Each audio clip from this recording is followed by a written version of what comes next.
田梦，我交女友了。干嘛？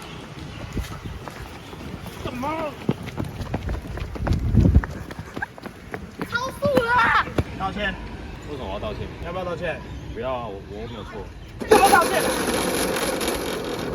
道歉。我不要，我再给你一次机会哦，想清楚哦，要不要道歉？我不要。你真的不要道歉吗？对不起。那就对了。那恭喜你，已经完成第一步，如何与女友相处。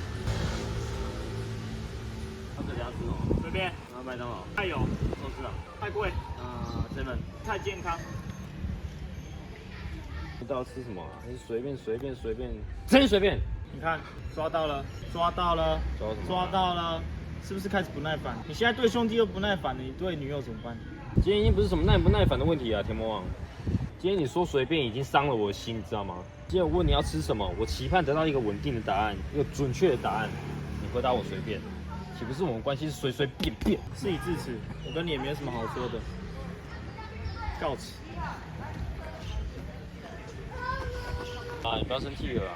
我没有生气啊，有啊，你看你就在生气啊。我没有啊，你看你皱眉头，生气。那没有，我本来就有。你看抬头纹，生气。没有，你看鱼尾纹，生气。我没有生气。好啦，不然等下带你吃咸酥鸡啊，好不好？不够甜。